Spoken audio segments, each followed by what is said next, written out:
Daddy, that lady is shaking. Can we help her?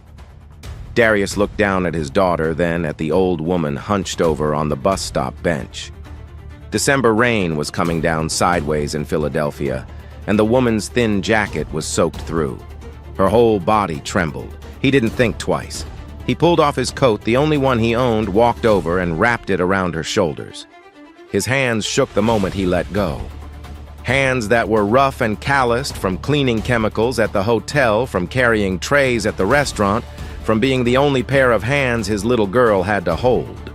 Now he was the one freezing standing there in just a thin restaurant shirt with his name tag still pinned crooked from a long shift, but he smiled at her anyway. "Stay warm, ma'am. Nobody should be out here like this." The old woman looked up at him, tears in her eyes. She whispered, "God bless you, sir." That coat cost him $12 at a thrift store on Lehigh Avenue. But the woman wearing it now owned a hospital worth $400 million, and in 72 hours, Darius's daughter would need that hospital to survive. Join me as we dive into this powerful story.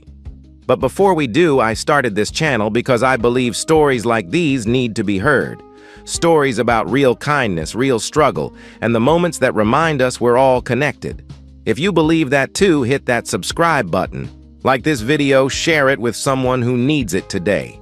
Let's build something meaningful together. Now let's get back to Darius and the decision that changed everything. But Eleanor Whitmore was no ordinary old woman.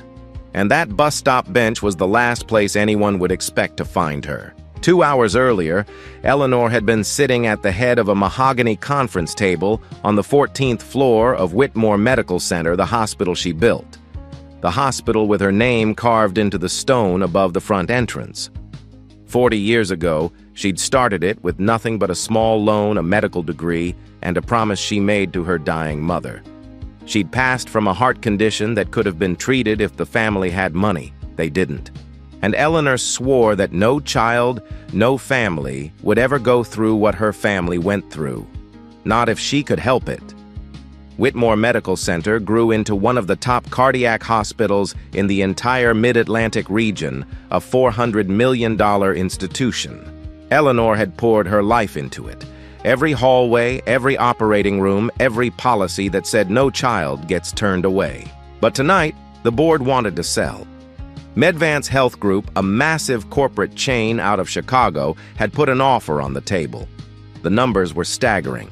The board members sat there with dollar signs in their eyes, talking about shareholder returns and market valuation like the hospital was a stock ticker instead of a place where children's lives were saved. And the voice pushing hardest for the sale, it belonged to her own son. "Mom, this is business," Nathaniel had said, leaning forward in his chair. "Medvance is offering 3 times the current valuation. We'd be foolish to walk away from that." Eleanor had looked at her son, 42 years old, brilliant surgeon, top of his class at the University of Pennsylvania. But somewhere along the way, Nathaniel had stopped seeing patients and started seeing numbers. This hospital was built to serve people, Nathaniel, not to be flipped like a piece of real estate. And it has served people for 40 years. But the world has changed. Mom healthcare is a business now. You can't run a hospital on idealism. The room had gone quiet. 8 board members. Not one of them spoke up for Eleanor. Not one. She'd stood up slowly, looked around the table at the faces she'd trusted for decades. Then she said very quietly, "This hospital will not be sold. Not while I'm alive." And she walked out. She didn't call her driver. Didn't take the elevator to the parking garage where her black Cadillac sat waiting. She just walked straight out the front doors, into the December rain down Market Street, past Penn's Landing, through the wet, empty blocks of downtown Philadelphia. The rain soaked through her wool suit jacket in minutes. Her $800 Italian shoes squished in the puddles. Her white hair was plastered flat against her head, but she kept walking because the cold outside was nothing compared to what she felt inside. Betrayed by her own son, by the people she'd trusted to protect what she built. She ended up at a bus stop on Broad Street, an old metal bench with a cracked plastic roof that did almost nothing to block the wind. She sat down heavily. Her hands were shaking, and not just from the cold. She was 74 years old, exhausted in a way that sleep couldn't fix. To anyone walking by, she looked like just another homeless woman trying to survive another freezing night in Philadelphia.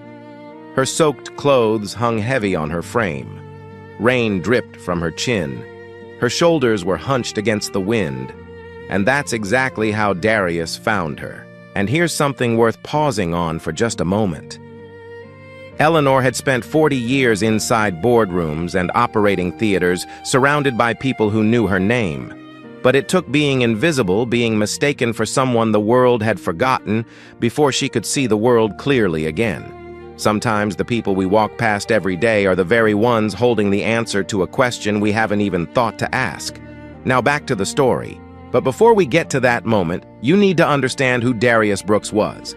Because when he gave that old woman his coat, he wasn't just being kind, he was being himself.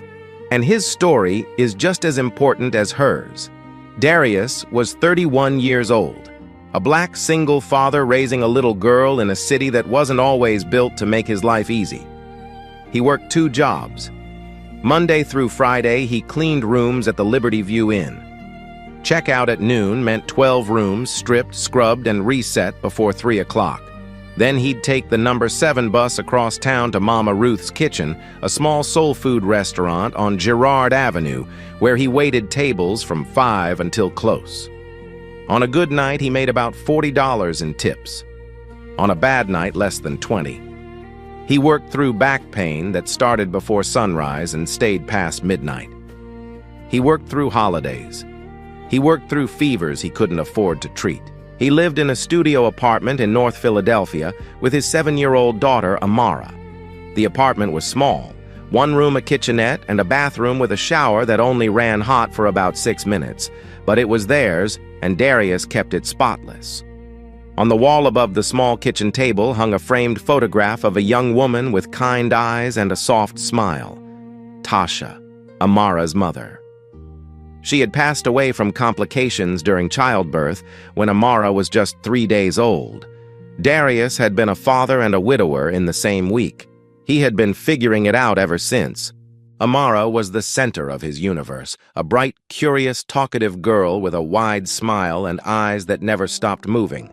Every morning before school, Darius would sit her between his knees on the living room floor and patiently braid her hair into neat cornrows, fastening tiny pink and yellow beads at the ends. His big hands moved gently. Some mornings she'd squirm and complain. Other mornings she'd hum and tell him stories about her dreams. Either way, he never missed a day. That was their ritual. That was their language. She loved drawing. She loved asking questions about everything. She loved pretending to be a superhero. But Amara was also sick. She'd been born with a condition called tetralogy of Fallot, a congenital heart defect. 4 problems with the heart, all at once. Her doctor at the free clinic had explained it to Darius when Amara was just 3 months old. He still remembered every word. This condition affects about 1 in every 2,500 babies born in America. Mr. Brooks, Amara's heart has a hole between the 2 lower chambers, and the valve leading to her lungs is too narrow. Her blood isn't getting enough oxygen. That's why her lips turn blue sometimes. She'll need surgery, open heart surgery, ideally before she turns 8. Amara was 7 now, and her 8th birthday was 4 months away. The surgery would cost somewhere between $180,000 and $250,000. Darius's Medicaid covered part of it, but not nearly enough. He was still short more than $80,000. He'd called every number he could find, applied to every program, filled out every form. But the waiting lists were long, the approvals were slow, and the clock was ticking. That night, the night of the coat, Darius had just finished his shift at Mama Ruth's. He'd picked up Amara from his mother Loretta's house in Germantown. Loretta watched her every evening while Darius worked, feeding her dinner, helping her with her homework, making sure she took her heart medication, brushing out her braids, and oiling her scalp before bed. At exactly 7:30, Darius counted his tips on the bus ride to his mother's house, $23.50. He folded the bills carefully into his wallet and checked his phone. No missed calls from the hospital. No emails about financial assistance. Nothing. Amara was asleep on Loretta's couch when he got there, curled up under the crocheted blanket his grandmother had made decades ago. He carried her to the bus stop, her head heavy on his shoulder, the little beads in her braids clicking softly with each step. She woke up halfway there, groggy, but alert the way kids do. "Daddy, I'm cold." "I know, baby. Bus is coming soon." That's when Amara spotted the old woman on the bench, shaking, soaked, alone. And Amara tugged on Darius's sleeve and said the words that started everything. "Now here's what happened next. And I need you to pay close attention, because this moment, this small, ordinary moment at a bus stop in the rain, it was about to set off a chain of events that neither Darius nor Eleanor could have imagined." Amara pulled away from her father and walked right up to the old woman. No hesitation, no fear, just a 7-year-old girl with a broken heart, literally walking toward a stranger because she saw someone who needed help. "Are you cold, ma'am?" Amara asked. Her voice was small but steady. "My daddy says nobody should be cold if we can help it." Eleanor looked up, and the first thing she noticed wasn't the girl's words. It was her lips. They had a faint bluish tint, a cyanotic shade that most people would never notice. But Eleanor had spent 40 years building a cardiac hospital. She'd seen that color 1,000 times. She knew exactly what it meant. This child had a heart condition, but the girl was smiling. Wide and warm like the cold didn't bother her at all. Like helping a stranger mattered more than her own discomfort. Before Eleanor could respond, Darius stepped forward. He was already pulling off his coat. A thin brown parka worn at the elbows with a zipper that stuck halfway up. He draped it over Eleanor's shoulders carefully, the way you'd cover a sleeping child. "Oh no, sir," Eleanor said, her voice weak from the cold. "I can't take your coat." "You need it." Darius shook his head. "I've survived worse than a little rain, ma'am.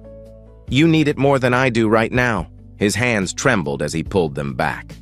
Now he was the one standing in the freezing rain with nothing but a thin restaurant uniform. But he didn't flinch. He just stood there, rubbing Amara's shoulders to keep her warm, and smiled at the old woman like giving away his only coat was the most natural thing in the world. Eleanor looked at him. Really looked at him. He was young tired, the kind of tired that goes deeper than one long day, the kind that settles into your bones from months and years of not having enough. But his eyes were warm, full of something she hadn't seen in a long time. Genuine kindness. No calculation, no motive, just one human being caring about another. And here's a question I want you to sit with for a second. Studies have shown over and over that people who have less are often the quickest to give. The waiter who slips an extra piece of bread onto the plate of a single mother. The neighbor on a fixed income who shovels 3 driveways on his block. The father with $23 in his wallet who takes off his only coat.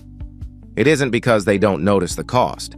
It's because they know exactly what the cost feels like. That's what makes them give it anyway.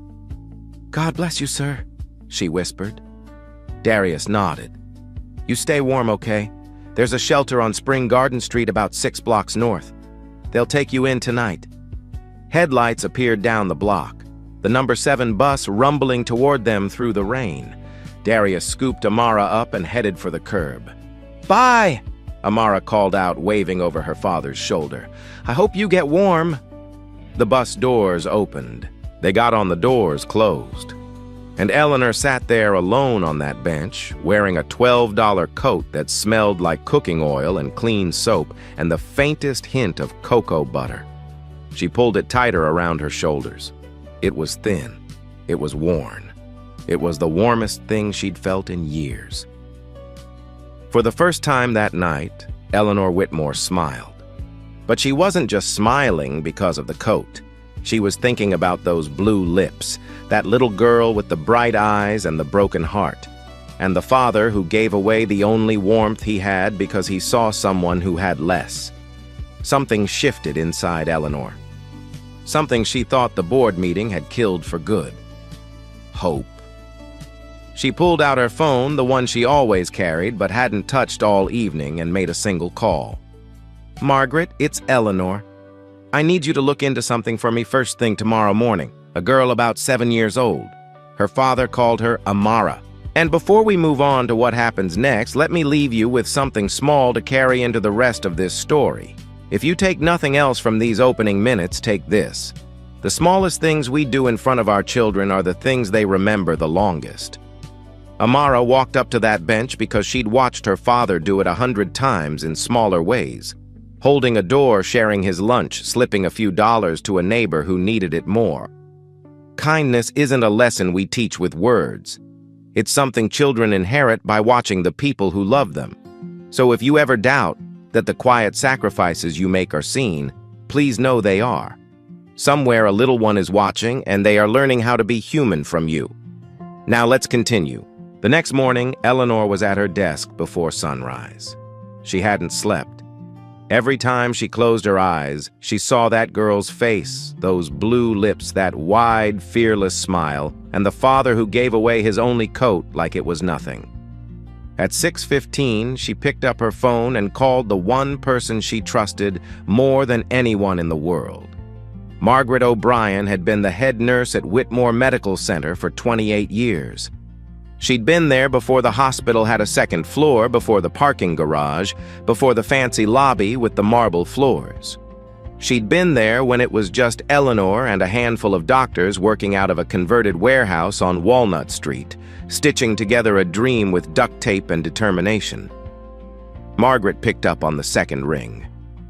Eleanor Whitmore calling me before the sun is up.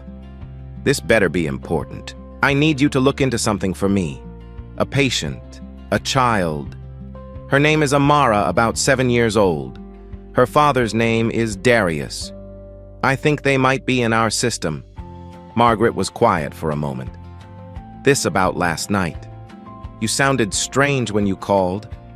Just look into it, Margaret. Please. An hour later, Margaret called back. And what she told her made Eleanor grip the edge of her desk so hard her knuckles turned white. Amara Brooks, 7 years old, tetralogy of Fallot. She was referred to us 4 months ago by her pediatrician at the North Philadelphia Free Clinic. She was scheduled for a surgical consultation with the cardiac team in October. She paused. It was canceled. Why financial? Her father has Medicaid, but it doesn't cover the full cost of the procedure.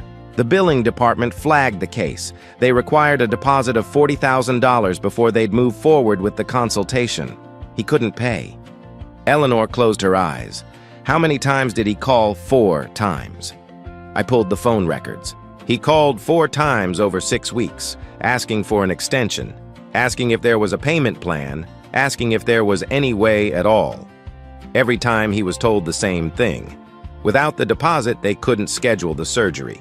Who told him that the financial services department following standard protocol? Standard protocol, Eleanor repeated. The words tasted like ash in her mouth. Eleanor, listen to me. Margaret's voice softened. This man isn't some deadbeat. I looked at his file. He works 2 jobs. He's been raising his daughter on his own since she was a newborn. He applied to every assistance program in the state. Chip mended Little Hearts, the Ronald McDonald House Fund. He even started one of those online fundraiser pages. He's raised $2,300 in 3 weeks. He needs $80,000 more. Eleanor said nothing. You know what's happening out there, right? Margaret continued. 66% of bankruptcies in this country are tied to medical bills. This man isn't lazy. He's drowning. And our hospital, your hospital, is holding his head under the water. That last sentence hit Eleanor like a sledgehammer. Her hospital. The hospital she built so that no child would ever be turned away. The hospital that had her mother's name on the pediatric wing, and it was turning away a 7-year-old girl with a broken heart because her father couldn't write a check for $40,000. She sat there in her leather chair, surrounded by awards and framed photographs and 40 years of accomplishments, and she felt sick. Thank you, Margaret, she said quietly. I'll handle it. Eleanor, what are you going to do? I don't know yet, but that girl is getting her surgery. That afternoon, Eleanor called Nathaniel into her office. Not the boardroom, not a conference call, her private office, just the 2 of them. Nathaniel arrived in his white coat stethoscope around his neck, looking like exactly what he was, a world-class cardiac surgeon, top 5 in the country for pediatric heart repair. Eleanor had never been more proud of her son's hands or more disappointed in his heart. "I need to ask you something," Eleanor said. "If a 7-year-old child needed heart surgery and her family couldn't afford it, what should we do?" Nathaniel leaned back in his chair. "That depends on the specifics. What's their insurance situation? Medicaid doesn't cover the full procedure. Family can't make the deposit. Then we refer them to the state assistance program. There's a wait list, but that's the appropriate channel. The wait list is 8 months long, Nathaniel. The child needs surgery now. Mom." Nathaniel's voice took on that careful, measured tone he used when he thought his mother was being unreasonable. "We can't absorb every case that falls through the cracks. The board is already reviewing our charity write-offs. If we start making exceptions, where does it end?" "It ends with a child being alive," Eleanor said. "That's emotional thinking, not strategic thinking." Eleanor stared at her son, and for a moment, she didn't see the 42-year-old surgeon. She saw herself 30 years younger, sitting in this very chair, telling her accountant that the numbers had to work, that they'd figure out the community programs later, that right now the priority was growth. She'd built the machine, and now the machine was running exactly the way she designed it. Efficient, profitable, and heartless. Eleanor remembered the day Whitmore Medical Center opened its doors. She'd stood on the front steps with Margaret beside her, a crowd of neighbors and community members filling the sidewalk. And she'd said, "This hospital will never turn away a child. Not today. Not ever." She wondered when that promise had become just words on a wall. "You can go, Nathaniel," Eleanor said quietly. Nathaniel stood up. At the door, he paused. "Mom, I know you care, but caring doesn't keep the lights on." After her son left, Eleanor sat alone for a long time. Then she made a decision. She wouldn't use her money to fix this. Not yet. She wouldn't pull rank or override the board. She needed Nathaniel to see what she had seen, to feel what she had felt on that bench in the rain. She needed her son to remember why he became a doctor in the first place. But first, she needed to see Darius again. Meanwhile, across town, Darius was fighting his own battle, and he was losing. It started at 7 o'clock in the morning, the day after he'd given his coat to the old woman at the bus stop. He sat on the edge of his bed with his phone in one hand and a list of numbers he'd written on the back of an envelope. First call, the Children's Health Insurance Program helpline. He'd already applied twice. Both times denied because his income was $600 over the threshold. "I'm sorry, sir. Based on your household income, you don't qualify for expanded coverage at this time, but I can't afford the surgery without it. My daughter needs open heart surgery." "I understand, sir. I can transfer you to our appeals department. The current wait time for an appeal review is 12 to 16 weeks. 12 to 16 weeks. Amara didn't have 12 to 16 weeks. Second call. Mended Little Hearts, a non-profit that helps families with children who have congenital heart defects. The woman on the phone was kind, genuinely kind, but the answer was the same. "We have a grant program, but our current funding cycle is closed. Applications reopen in March. I can put you on the notification list." March was 3 months away. Third call. Ronald McDonald House. They could help with housing during the hospital stay, but not with the surgery cost itself. Fourth call. A medical debt assistance organization he'd found online at 2 o'clock in the morning. They asked him to fill out a 20-page application and said the review process takes 6 to 8 weeks. By noon, Darius had made 11 calls to 11 different organizations and 11 different versions of the same answer. "Not right now. Not yet. Fill out this form. Get in this line. Wait." He put the phone down and pressed his hands against his eyes. He would not cry. Not during the day. Crying was for 2 o'clock in the morning when Amara was asleep and couldn't hear. And here's something I think about a lot. We have a habit in this country of dividing struggling people into 2 categories: the deserving and the undeserving. We picture the undeserving when we hear about denied claims and long wait lists. We don't picture the man who's been awake since 4:30 to braid his daughter's hair before he runs to catch the first bus to his first job. We don't picture the 11 phone calls made on a single morning off, each one ending in the same gentle professional no. The system isn't built to be cruel on purpose. It's built to be efficient. But efficiency without imagination has a way of stepping right over the people it was meant to serve. I just think that's worth saying out loud. That afternoon, he picked Amara up from school. Usually, she ran out the front door at full speed, backpack, bouncing, shouting about her day before she even reached him. Today, she walked slowly. Her teacher, Miss Rebecca, was beside her, holding her hand. She had a rough afternoon, Miss Rebecca said quietly. She got winded during recess, had to sit out. She said her chest felt funny. Darius knelt down in front of his daughter. Her lips were darker than yesterday. That blue-purple tint that made his stomach drop every single time. "Hey, baby. How you feeling?" "I'm okay, Daddy. Just tired." She smiled, but it didn't reach her eyes. "Can we go home?" That night, Darius lay on the floor next to Amara's bed, listening to her breathe. He counted each inhale, each exhale the way he'd done every night for months. Her breathing was faster than last week, shallower. He could hear it. At 9 o'clock, his mother called. "Son." "I've been thinking." Loretta said, "The house. I can sell the house. It's not worth much, but maybe 50,000-60,000. It's enough to get closer to what you need." "Mama, no. That house is everything you have. Amara is everything I have. I'm not letting you sell your home. I'll figure this out. Darius Michael Brooks, you listen to me. You've been figuring this out alone since the day we buried Tasha. Let me help." "I said no, Mama." Darius's voice cracked. "Please, I'll find a way." Loretta was quiet, then softly. "Okay, baby, but the offer stands always." After they hung up, Darius sat at the kitchen table. It was past 2 in the morning. The apartment was silent, except for the hum of the refrigerator and the soft rhythm of Amara breathing in the next room. He spread out the hospital bills on the table. The numbers blurred through his tears.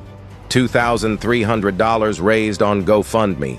$80,000 still needed, and time was running out. He put his head down on the table and cried silently. The way he always did, because Amara could not hear her father break, and he had no idea that the woman he'd given his coat to was at that very moment planning something that would change everything. 3 days later, Eleanor walked into Mama Ruth's kitchen on Girard Avenue at 6:30 in the evening. She'd changed out of her usual suit.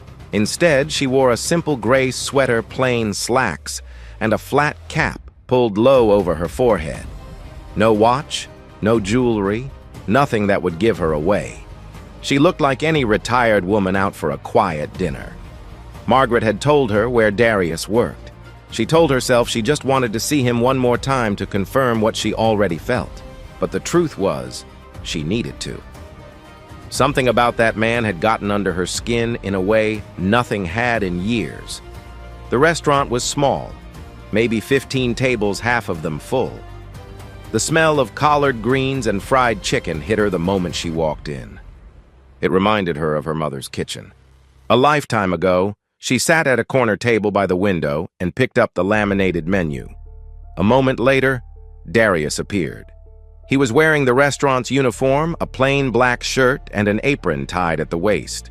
His hair was cut short and his beard was neatly trimmed, despite the long day already behind him.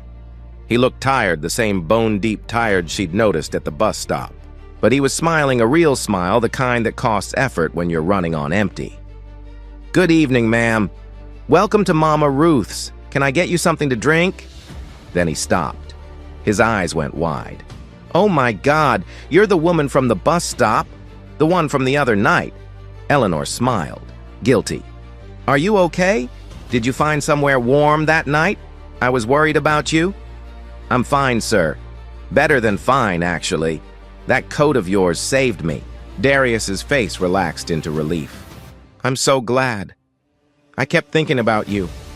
My daughter asked about you, too. She wanted to know if the shaking lady got warm. Your daughter, the little one who came up to me first. That's Amara. She's got a big heart." He paused. Something flickered across his face. Biggest heart I know, even if it doesn't work quite right. Eleanor leaned forward slightly. What do you mean? Darius hesitated. He wasn't the type to unload his problems on strangers. He'd learned a long time ago that the world doesn't always know what to do with a black father carrying that much weight.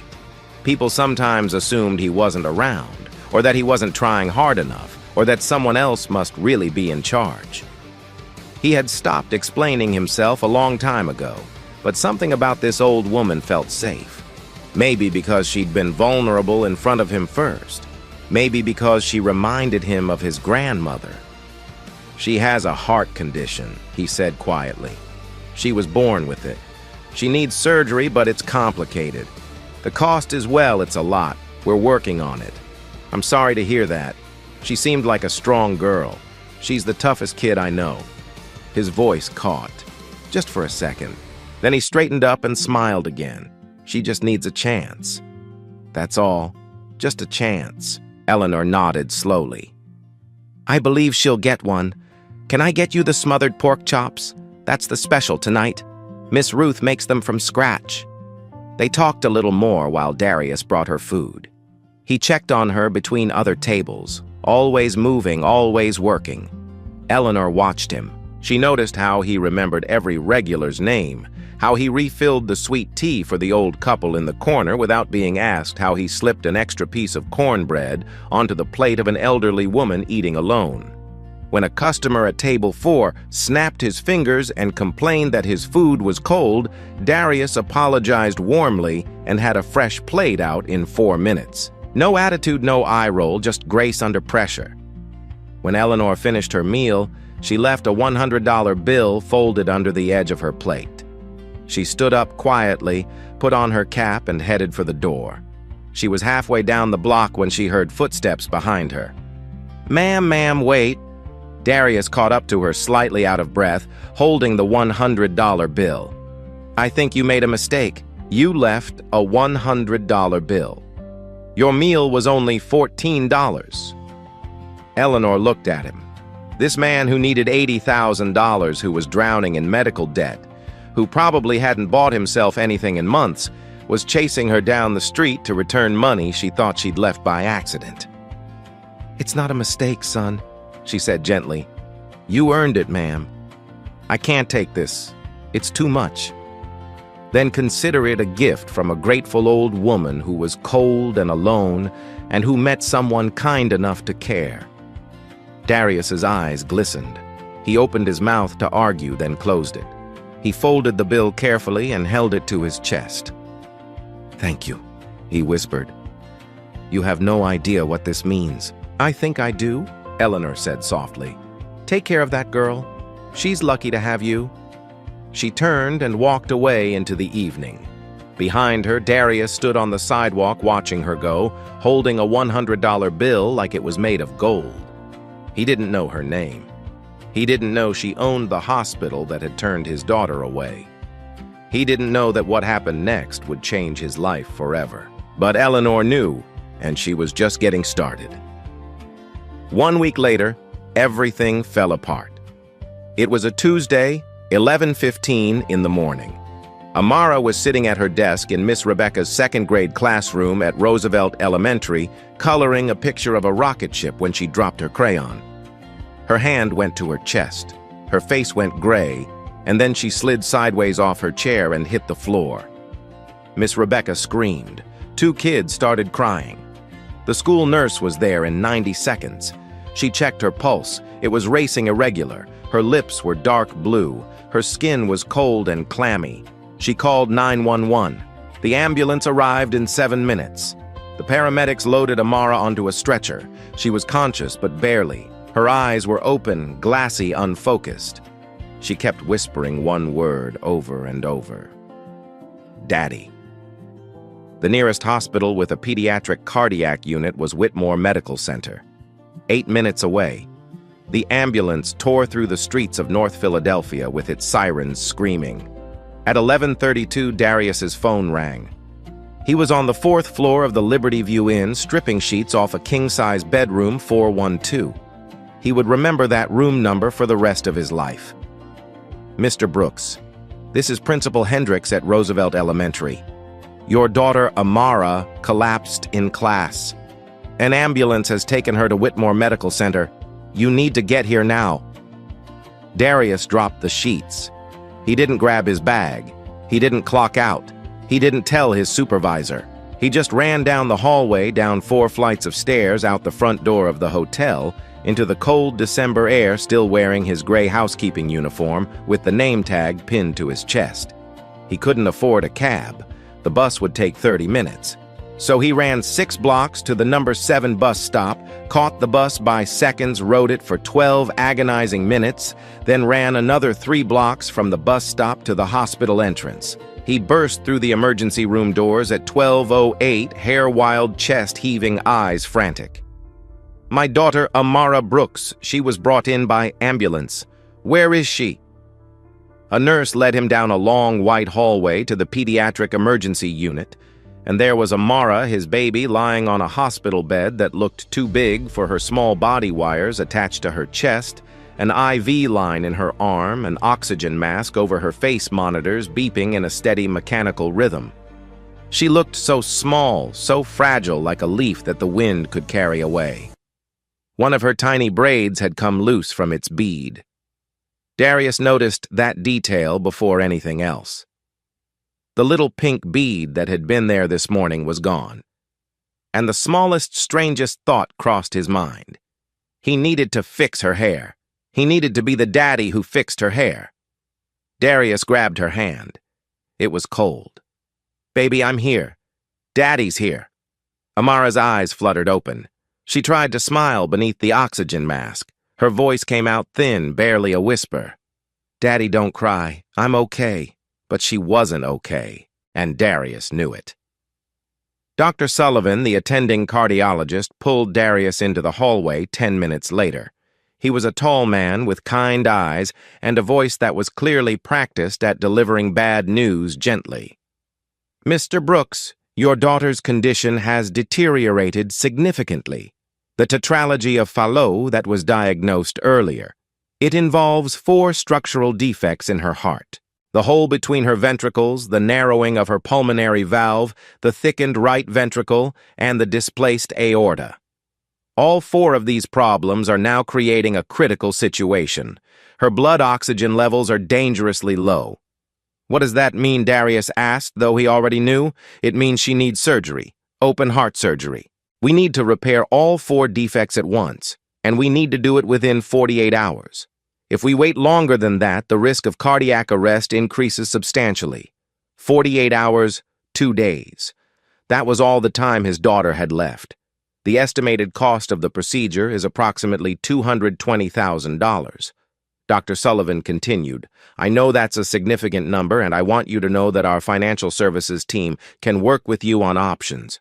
I'll sign anything, Darius said immediately. I'll pay anything, whatever it takes. Just save my daughter. I understand. Let me connect you with our billing department. 20 minutes later, Darius sat across from a woman in a beige blazer in a small office on the first floor. The woman had a computer screen in front of her and a practiced professional expression that held no warmth. Mr. Brooks, I've reviewed your insurance coverage. Your Medicaid plan covers a portion of the procedure, but there's a remaining balance of approximately $87,000. Without insurance approval or a deposit of at least $40,000, we're unable to schedule the surgery at this time. At this time, Darius's voice cracked. My daughter could die in 48 hours. What do you mean at this time? I understand your concern, and I'm sorry, but hospital policy requires financial clearance before we can proceed with elective surgical procedures. Elective. There is nothing elective about this. My 7-year-old daughter is upstairs right now with a broken heart, and you're telling me you won't fix it because I don't have $40,000. The woman looked down at her keyboard. I can give you a list of financial assistance programs and emergency funding sources. Some of them have expedited review processes.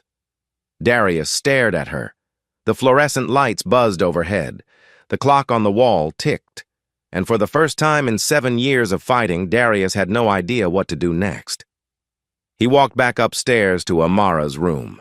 He sat down in the plastic chair beside her bed. He took her hand again.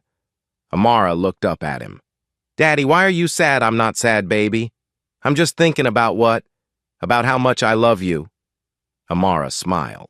That wide, bright smile that could light up any room, even a hospital room, with beeping machines and fluorescent lights. "I love you too, Daddy. More than rocket ships." Darius pressed her hand against his cheek and closed his eyes. 48 hours, $40,000, and a system that would let a child die over paperwork. He had never felt more alone in his life, but he wasn't alone because 2 floors up in an office with her name on the door, a phone was ringing. Margaret O'Brien picked up on the first ring. She'd been waiting for this moment since the girl came through the emergency room doors. She dialed Eleanor before her coffee was even cold. "Eleanor, it's Margaret. That girl you asked me about, Amara Brooks. She just came in through the ER." Silence on the other end. "It's bad, Eleanor. Her oxygen levels are critical. She collapsed at school this morning. Dr. Sullivan is stabilizing her now, but the surgery can't wait. She needs it within 48 hours. More silence. Then Eleanor's voice low and tight. "Who's the surgeon on call for pediatric cardiac? Dr. Sullivan can do a standard repair, but this case is complex. 4 defects, a 7-year-old's heart. This needs a specialist clearance. This needs the best. This needs Nathaniel." "Yes, it does." Eleanor was quiet for a long time. Through the phone, Margaret could hear her breathing. She'd known this woman for 28 years. She knew what that silence meant. She was making a decision. "Set up a meeting with my son," Eleanor said finally. "Tonight my office, 8 o'clock. And if he says no, then I'll have to find another way. But he won't say no, not after he hears what I have to tell him." Eleanor hung up. She sat alone in her study at home, looking at the framed photograph on her desk. It was an old picture, black and white, of a woman holding a baby. Her mother holding her, taken 2 years before her heart gave out. She picked it up, held it for a long moment. "I'm not going to let this happen again, Mama," she whispered. "Not in my hospital, not on my watch." That evening at 8 sharp, Nathaniel walked into his mother's office at Whitmore Medical Center. He was still in his scrubs. He'd been in surgery until 6:30, a routine valve replacement on a 60-year-old man with excellent insurance. The surgery had gone perfectly. It always did. Nathaniel's hands never failed him. It was his heart that had gone quiet. Eleanor was standing by the window looking out at the Philadelphia skyline. She didn't turn around when Nathaniel came in. "You said it was urgent." "Sit down, son." Nathaniel sat. He crossed his arms. His body language said everything. He was already defensive. Eleanor turned around, and instead of giving an order, instead of pulling rank, instead of doing any of the things Nathaniel expected, she told a story. She told Nathaniel about the night it rained, about sitting on a bus stop bench, soaked to the bone after the board meeting, about a little girl who tugged on her father's sleeve and said, "Daddy, that lady is shaking. Can we help her?" She told him about a man who took off his only coat and wrapped it around a stranger's shoulders. A man who was freezing and tired and barely surviving. A man who had been raising his little girl alone since the day she was born, and who still had enough left over to think about someone else. A man whose daughter needed a $220,000 surgery that he couldn't afford.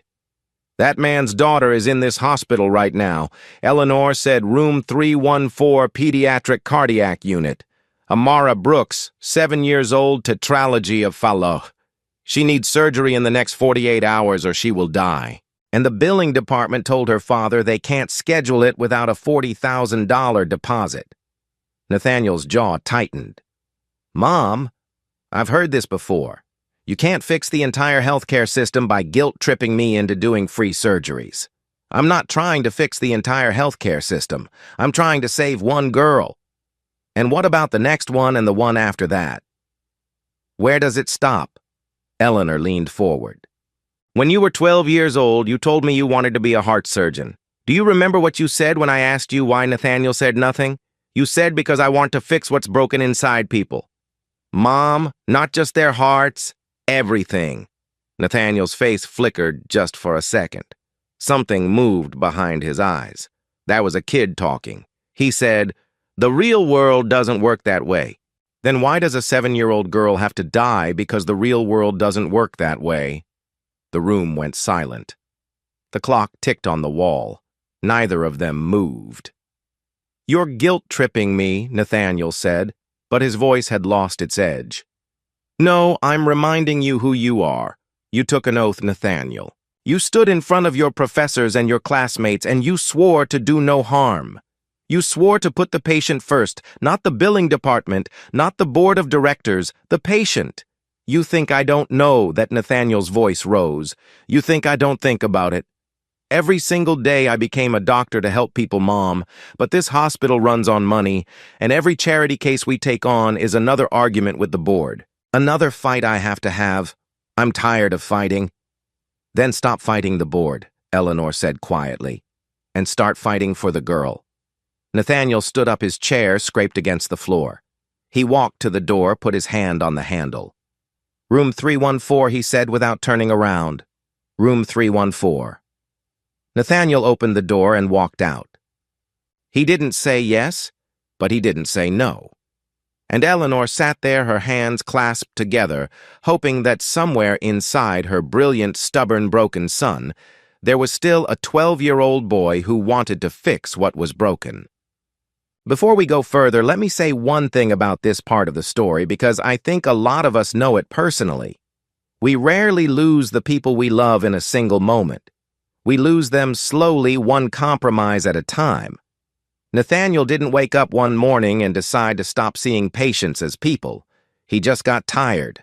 The board got louder, the numbers got bigger, the days got longer. Little by little, the noise of running a hospital drowned out the quiet voice of the 12-year-old boy who wanted to fix what was broken. That happens to all of us in our own ways. The good news is that voice doesn't disappear. It just waits. Sometimes it takes a stranger or a child or a single sentence from someone who loves us to reach in and turn the volume back up. So if you've felt yourself getting quieter inside, please don't take that as the end. Take it as a sign that something inside you is still listening, still hoping someone will remind you. The next morning at 6:15, Nathaniel walked into Whitmore Medical Center through the staff entrance. He told himself he was just going to check the file review, the imaging, see if the case was even operable. He was not going to visit the patient. He was absolutely not going to get emotionally involved. He pulled up Amara's chart on his tablet. Tetralogy of Fallot severe. The echocardiogram showed all 4 defects clearly. The ventricular septal defect was large. The pulmonary stenosis was critical. The right ventricular hypertrophy was advanced, and the overriding aorta was positioned exactly where it shouldn't be. It was a complex case, textbook but complex. Nathaniel studied the imaging for 20 minutes. He ran the numbers in his head. Surgical approach bypass time recovery protocols. His hands were steady. His mind was clear. This was the part of medicine he loved. The puzzle, the precision, the certainty that his skills could make the difference between life and death. Then he made a mistake. He walked past room 314 on his way to the surgical wing, and the door was open. Amara was awake, sitting up in bed with a crayon in one hand and a piece of paper in the other. The IV line ran from her arm to a bag on a metal pole. The oxygen monitor was clipped to her finger, casting a soft red glow. Her lips were still that faint shade of blue that Nathaniel had seen in hundreds of patients. But she was drawing tongue poking out the side of her mouth in concentration, completely absorbed. Her braids were a little frizzy now from sleeping on the hospital pillow, but 2 of the beads still clinked together when she moved her head. Darius sat beside her in the plastic chair, reading from a picture book in a voice that was warm and animated, doing different voices for each character. His eyes were red and puffy from crying, but his voice never wavered, not in front of his daughter. Amara looked up and saw Nathaniel standing in the doorway. Her face broke into a grin. "Hi, mister. Are you a doctor?" "You look like a doctor."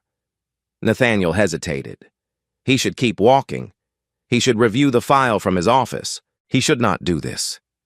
Yes, he heard himself say, "I'm a doctor. Can you fix my heart because my heart is broken?" Like actually broken. Not like in the sad songs. Something cracked inside Nathaniel. Something he'd been holding together with schedules and spreadsheets and board meetings for years. He walked into the room. "I'm Dr. Whitmore." He said, "What's your name?" "Amara. And this is my daddy. He's a king." Darius looked up, startled. "Amara, don't bother the doctor." "She's not bothering me," Nathaniel said. He pulled up a chair and sat down next to the bed. "So, Amara, what are you drawing?" Amara held up the paper proudly. It was a crayon drawing of a man wearing a large golden crown. He was smiling and had a beard. Behind him were stars and what appeared to be a castle. "That's my daddy," Amara said. "I drew him as a king because he's a king. He just doesn't know it yet." Nathaniel looked at the drawing. Then he looked at Darius, who was pressing his hand over his mouth, trying not to cry. And he looked back at Amara, 7 years old, blue lips, broken heart, drawing her father as royalty in a hospital bed, because she didn't know how else to tell him he was everything. "That's a really good drawing," Nathaniel said. His voice was thick. "You can have it if you want," Amara offered. "I can make another one for Daddy." "I'd like that." "Thank you, Amara." Nathaniel stayed for 15 minutes. He listened to Amara talk about rocket ships and her favorite cartoon and the dog she wanted to get when she was bigger. He watched the girl's oxygen levels on the monitor. He watched how Darius held her hand the entire time without ever letting go. He noticed the housekeeping uniform he was still wearing, the name tag, the shoes that were worn down at the heels from standing all day. He noticed the gentle way Darius's thumb kept rubbing the back of Amara's hand, a small repeating motion, the kind a parent does without thinking, the kind that says, "I'm here. I'm here. I'm here." When he left the room, he stood in the hallway for a long moment alone, holding a crayon drawing of a king. Then he went to find Darius. He was standing at the vending machine at the end of the hall, staring at the options, but not buying anything. He couldn't afford to waste $1. "Mr. Brooks." He turned around. "I'm Dr. Nathaniel Whitmore. I'm a pediatric cardiac surgeon. I've reviewed your daughter's case and her imaging. Her condition is serious, but it's operable. I want to perform her surgery." Darius's face went through 3 emotions in 2 seconds. Hope, confusion, fear. "I appreciate that, doctor, I really do. But I've already been told without $40,000 they won't schedule the procedure and I don't have it. I've tried everything." Nathaniel looked at him. This man who worked 2 jobs, who gave his coat to a stranger in the rain, who was standing in a hospital hallway in a housekeeping uniform, trying to save his daughter's life. "I didn't ask about payment," he said. "I asked if you'd let me save your daughter." Darius blinked. "What, the surgery? I'll do it tomorrow morning." "No deposit, no billing department. Just me, my team, and your daughter. I don't understand why." "Why would you do this?" Nathaniel was quiet for a moment. He thought about his mother's face last night. He thought about the oath he'd taken. He thought about a 12-year-old boy who once wanted to fix everything that was broken, because someone reminded me why I became a doctor. Darius stared at him. His chin trembled. Tears spilled down his cheeks. He opened his mouth to speak, but nothing came out. So he just nodded over and over, nodding through the tears. "Thank you," he finally managed. "Thank you. You have no idea what this means." "I think I do," Nathaniel said softly, and he meant it. Then Darius stopped. Something clicked behind his eyes. "Whitmore, your name is Whitmore, like the hospital."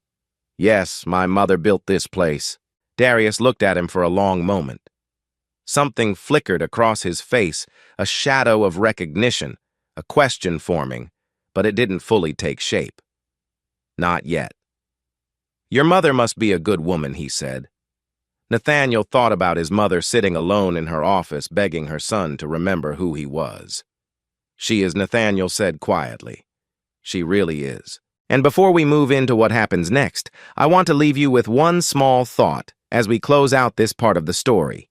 We talk a lot in this world about big change, Policies, systems, institutions. And those things matter. They really do. But the truth is, most of the change that actually reaches a human being shows up the same way it did in that hospital hallway. One person in one moment choosing to do the harder, kinder thing. You may never run a hospital. You may never have $40,000 to give away. But you will almost certainly have a moment in your week when someone in front of you is quietly drowning and you will get to decide whether to keep walking or to stop. That choice is small, and it is also everything. Now let's see what happens next. The surgery was scheduled for 6 o'clock in the morning. Darius was up at 4 o'clock. He hadn't slept. He'd spent the night in the plastic chair next to Amara's bed, watching her chest rise and fall, counting breaths, the way he'd done 1,000 times before. But tonight was different. Tonight might be the last time he had to count. At 5:15, 2 nurses came in to prep Amara. They were gentle kind. One of them had a warm smile and spoke to Amara like she was the most important person in the building because right now she was. Amara was groggy but awake. They put her in a small hospital gown with tiny blue stars on it. She looked so small in that gown, so fragile like a bird with a broken wing. Before they took her, Darius leaned over and gently smoothed the edge of one of her braids, tucking a loose strand behind her ear. The smallest, most ordinary thing. A father fixing his daughter's hair before something big. A ritual that didn't need words. "Daddy, I'm right here, baby. When I wake up, will my heart be fixed?" Darius knelt beside the bed. He took her face in both hands and looked straight into her eyes. "Yes, baby. When you wake up, you'll be able to run as fast as you want. No more sitting out at recess. No more getting tired on the stairs. You're going to run, Amara, as fast as the wind." She smiled. That wide, beautiful smile. Faster than Tyler. Way faster than Tyler. She giggled. Then her face got serious. "Daddy, are you scared?" "A little bit." "Don't be." The doctor with the nice voice said, "He's going to take care of me." And I believe him. Darius kissed her forehead, held it there, let himself breathe her in. The smell of hospital soap and little girl sweat and the faint scent of the coconut oil he'd worked into her scalp the morning before. "I love you more than anything in this world," he whispered. "I love you more than rocket ships, Daddy." The nurses wheeled her away at 5:45. Darius walked beside the gurney, holding her hand, until they reached the double doors that said, "Surgical Unit Authorized Personnel Only." The nurse touched his arm gently. "This is as far as you can go, Mr. Brooks. We'll take good care of her." Amara waved. "See you when I wake up, Daddy." The doors swung shut, and Darius stood there staring at those doors, his hand still reaching out for a hand that was no longer there. Loretta found him like that 5 minutes later. She wrapped her arms around her son and held on tight. Neither of them said a word. They just stood there in the hallway, holding each other. While somewhere behind those doors, a team of surgeons prepared to open a 7-year-old girl's chest and fix what had been broken since the day she was born. The waiting room was on the 3rd floor. Small beige walls, plastic chairs, a television mounted in the corner playing the morning news on mute, a vending machine humming in the hallway, a clock on the wall with a second hand that seemed to move slower than any clock Darius had ever seen. They sat down. Loretta pulled out a pair of knitting needles and a ball of yellow yarn from her bag. She started knitting not because she needed a scarf, because her hands needed something to do. If they were still, they would shake. At 7:30, Margaret came in carrying 2 cups of coffee. She set one in front of Darius and one in front of Loretta. "How are you holding up, baby?" Margaret asked. Darius looked at the coffee. He couldn't imagine drinking anything right now. His stomach was a fist. "What are they doing to her in there?" Loretta asked quietly. "Can you explain it to me in words I can understand?" Margaret sat down beside her. "Right now they've got Amara on a heart-lung bypass machine. That means a machine is doing the work of her heart and lungs while the surgeons operate. Dr. Whitmore is going to close the hole between the two lower chambers of Amara's heart. Then he'll widen the pathway to the lungs so more blood can get through. He'll repair the pulmonary valve so it opens and closes properly, and he'll reposition the aorta so it draws blood from the right place. 4 things, Loretta said. They're fixing 4 things at once. Yes, ma'am. 4 defects, 1 surgery. It usually takes between 5 and 7 hours. Loretta nodded slowly. Her knitting needles never stopped moving. Click, click, click. And after Darius asked if it works. When it works, Margaret corrected gently. She'll be in the ICU for a few days, then recovery physical therapy. But if everything goes well in a few months, that girl will be running around like she was born brand new. Darius closed his eyes. He pressed his palms together in his lap, and he prayed silently the way his mother had taught him, the way his grandmother had taught his mother. 1 hour passed, 2 hours, 3. Darius paced back and forth across the small waiting room. 12 steps one way, 12 steps back. His shoes made a soft sound on the linoleum floor. Back and forth, back and forth. Loretta knitted. The yellow yarn grew into something shapeless and beautiful. Her lips moved silently. Prayers or counting stitches. Maybe both. At 10, a nurse came out. She's doing well. Dr. Whitmore is closing the septal defect now. Everything is on track? Darius nodded. He couldn't speak. 4 hours, 5 hours. The vending machine hummed. The clock ticked. A nurse's shoes squeaked in the hallway. Someone paged a doctor over the intercom. The world kept moving. But in that waiting room, time had stopped. 2 floors above in her office, Eleanor Whitmore sat at her desk. Her computer screen showed the security camera feed from the 3rd floor waiting room. She watched Darius pace. She watched Loretta knit. She watched Margaret sit with them, patient and steady as a lighthouse. And for the first time in longer than she could remember, Eleanor Whitmore cried. Not for the hospital, not for the board, not for herself. She cried for a father who gave his coat to a stranger, and a girl who drew kings with crayons, and a world that made it so hard for good people to survive. She cried because her son was downstairs right now doing the thing he was born to do, saving a life. Not for money, not for the board, for a child, the way it was always supposed to be. At 12:17 in the afternoon, 6 hours and 32 minutes after the surgery began, the double doors opened. Nathaniel walked out. He was still in his surgical gown. His mask was pulled down around his neck. His eyes were tired but clear. Darius stopped pacing. Loretta put down her needles. The room went completely still. Mr. Brooks. Darius couldn't breathe. The surgery was successful. We repaired all 4 defects. Her heart is beating on its own, strong and steady.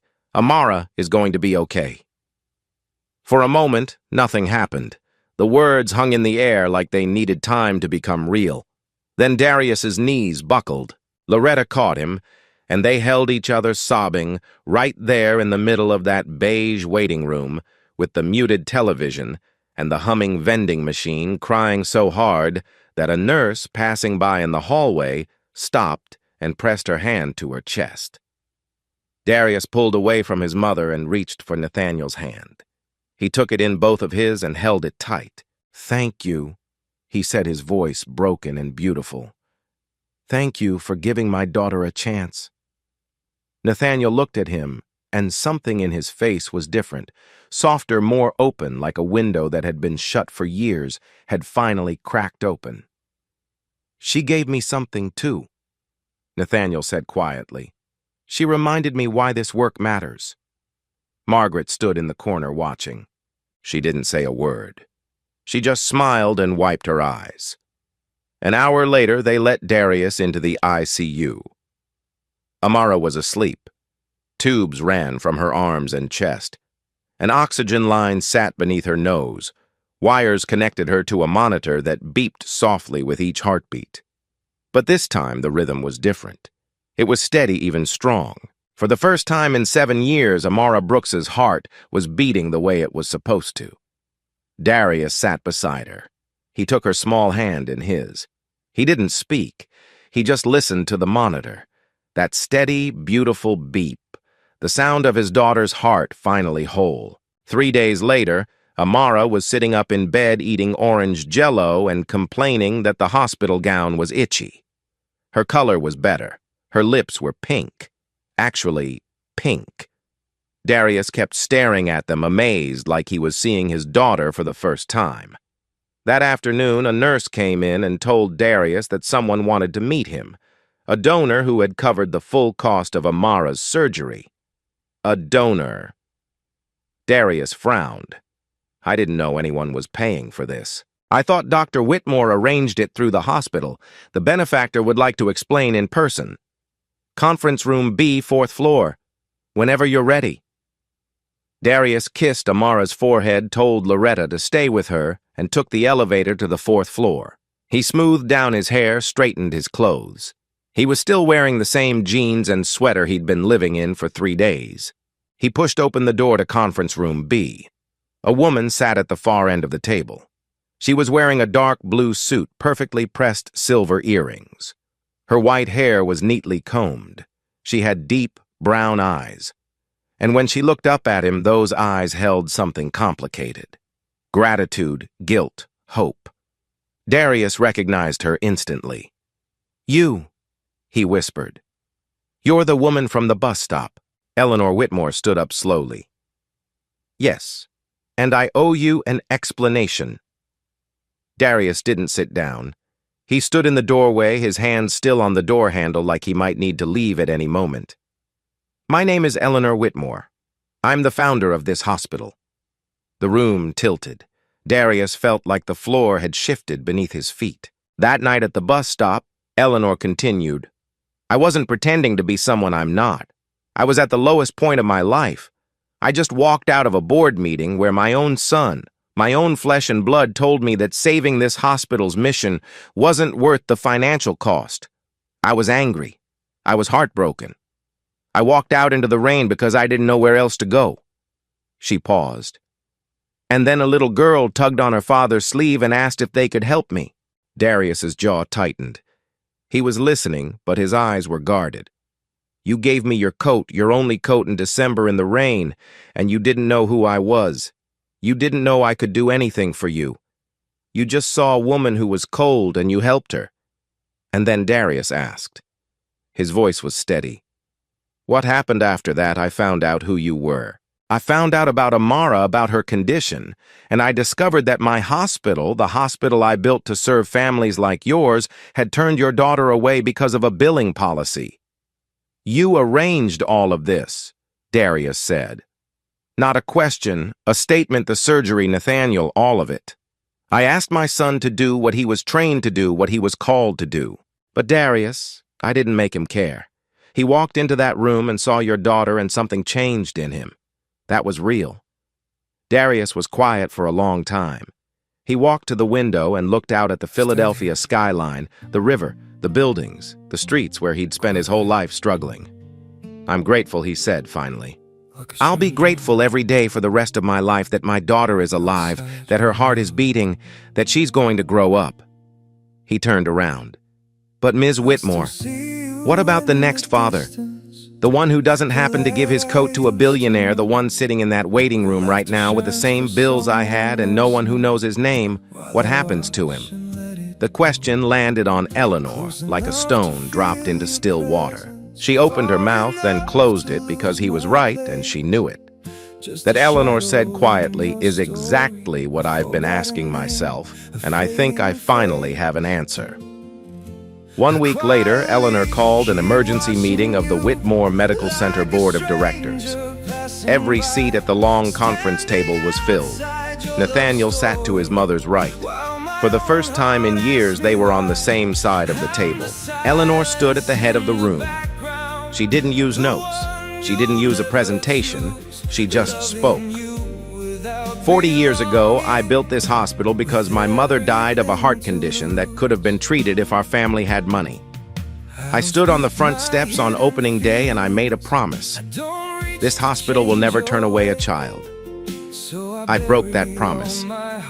The room was silent. 3 weeks ago, A 7-year-old girl collapsed at her school because her heart was failing. Her father had called this hospital 4 times begging for help. 4 times he was told to come back when he had $40,000. That girl almost died. Not because medicine failed her, because we failed her. She looked around the table. Today I'm announcing the creation of the Amara Fund, named after that girl. This fund will cover the full cost of cardiac surgery for any child under 18 who cannot afford treatment, regardless of their insurance status. It will be funded by allocating 15% of the hospital's annual operating surplus. Murmurs around the table. A board member in a gray suit leaned forward. Eleanor, 15% of the surplus. That's millions of dollars a year. The shareholders won't agree to that. Then I'll buy them out, Eleanor said calmly. Every single share with my personal assets, and I'll convert this hospital to a fully non-profit institution. I've already had my lawyers draw up the paperwork. Silence. Nathaniel stood up. Every eye in the room turned to him. I've spent 15 years fixing hearts on operating tables, Nathaniel said. I'm one of the best cardiac surgeons in this country. But I've been so focused on the science that I forgot about the people. A 7-year-old girl reminded me, and her father reminded me. He paused. I'm committing to performing 2 pro bono surgeries per month through the Amara Fund, and I'm asking every surgeon in this hospital to consider doing the same. He looked at his mother. Eleanor looked back, and between them, something that had been broken for a very long time began to heal. The board voted reluctantly, 11-3 in favor. After the meeting, Eleanor asked Darius to come to her office. I have a proposition for you. She said this hospital needs a patient advocate, someone whose job it is to help families navigate the system to make sure no parent sits in that waiting room alone drowning in paperwork and fear. The position pays $62,000 a year with full benefits, health, dental, vision. I want you to take it. Darius stared at her. You want me to work here at the hospital? I want you to do here what you already do everywhere else. Take care of people. Ms. Whitmore. I'm not a doctor. I'm not a nurse. I clean hotel rooms and wait tables. You're a father who fought the entire healthcare system to save his daughter. You understand what these families go through because you've lived it. There's no degree in the world that teaches that. Patient advocacy is one of the fastest growing roles in American healthcare. The Affordable Care Act expanded coverage, but millions of families still fall through the gaps. They need someone on their side, someone who speaks their language, someone who has been where they are. Darius was quiet. Why me? He asked. Because when you sat in that waiting room, terrified and alone, you swore you'd find a way, and you did. I want you to help other parents find their way, too. Darius thought about it for a long time. He thought about the hotel rooms, the restaurant shifts, the bills that never stopped coming. He thought about Amara upstairs in her hospital bed, drawing pictures of rocket ships and kings.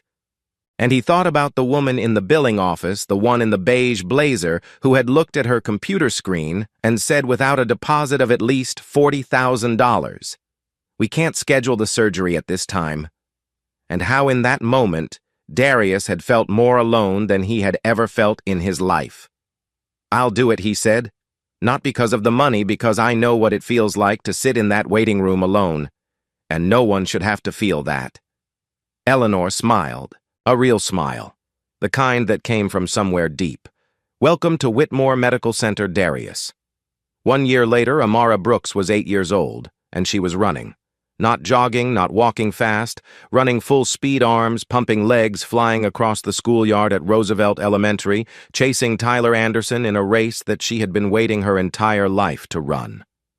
Her braids flew behind her, the little colorful beads catching the sunlight with every step.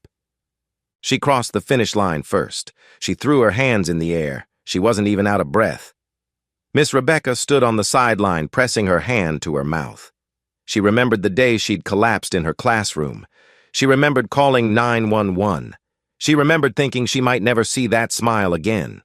But here she was, smiling wider than ever, a live hole running. Across town, Darius stood in the hallway of Whitmore Medical Center. He was wearing a navy blue blazer and a name badge that said Patient Advocate. His hair was cut neat. His shoes were new. In front of him, a young woman sat in a plastic chair, crying. She was holding a stack of medical bills in her hands and a referral letter for her son's cardiac surgery. The numbers on the paperwork were overwhelming. The fear on her face was familiar. Darius knelt down in front of her. He took the woman's hands. "I know exactly how you feel," Darius said, "and I'm going to help you through this. Every step, you are not alone." The woman looked up at him, hope breaking through the tears. In its first year, the Amara Fund had provided full surgical funding for 47 children, 47 families who would have been turned away, 47 kids who got to run again. Nathaniel performed 2 pro bono surgeries every month. He started a mentorship program for young surgeons, teaching them that medicine was about more than precision. It was about people. He and Eleanor had dinner together every Sunday night. Now, they didn't always agree, but they always showed up. Eleanor still took walks through North Philadelphia. Not in disguise, not to test anyone. She walked because it kept her honest, because it reminded her that the world looked different from a bus stop bench than it did from a 14th floor office. And every time she passed that particular bench on Broad Street, the one where she'd sat shivering in the rain, she smiled because that bench was where everything changed. That evening, Darius came home from work. He opened the front door of the small house he'd been able to rent in a better neighborhood. Clean, bright 2 bedrooms, a yard where Amara could run. Daddy Amara slammed into his legs like a small tornado. He scooped her up and held her tight. She smelled like grass and sweat, and little girl, her cheeks were flushed from running. Her lips were pink, beautifully, perfectly pink. "I beat Tyler today," she said, "by a lot. I am so proud of you, baby." He carried her inside and set her down. She ran off to her room to draw, and as Darius hung up his coat by the door, his eyes landed on the wall above the couch. There, in a simple wooden frame, hung a crayon drawing. A man with a beard wearing a large golden crown, stars behind him, a castle in the background, and at the bottom, in wobbly 7-year-old handwriting, the words, "My daddy, he's a king. He just doesn't know it yet." Next to it hung another framed photograph. Tasha smiling, holding a newborn Amara, 3 generations of love on one wall.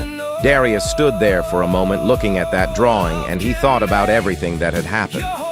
A cold night, a shivering woman, a $12 coat, a broken heart that got fixed, a system that got changed, a life that got saved. Not just Amara, his too, and Eleanor's and Nathaniel's and 47 other families who would never know about the night it all started. He hadn't given away a coat that night. He'd given away a piece of himself. And somehow the world gave everything back. From down the hall, Amara called out, "Daddy, come look. I'm drawing a new one. It's you and me and rocket ships." Darius wiped his eyes. He smiled and he went to his daughter. "And before I let you go, I want to leave you with one last thought, just from me to you. We tend to think of kindness as something we do when we have extra time, extra money, extra energy. But the people in this story didn't have any of that.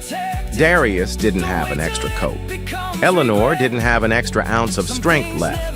Nathaniel didn't think he had any room in his life for one more case. And yet, when the moment came, each of them gave something they didn't really have to spare. And somehow, none of them ended up with less. They ended up with more. Maybe that's the part nobody warns us about. That kindness isn't subtracted from your life. It's added. Sometimes quietly, sometimes years later, sometimes through a stranger you've already forgotten. So if you're tired today, if you feel like you've got nothing extra to give, please be gentle with yourself first. And then when you can give the small thing anyway, the half sandwich, the held door, the patient minute on the phone with someone who needs to be heard. You never really know which small thing you're doing is the one that ends up saving somebody. And maybe it ends up saving you too. Thank you for watching. If this story touched, you share it with someone who needs to hear it today. Subscribe so you don't miss the next one. And remember, sometimes the smallest act of kindness can save a life you didn't even know was in danger. Love you all.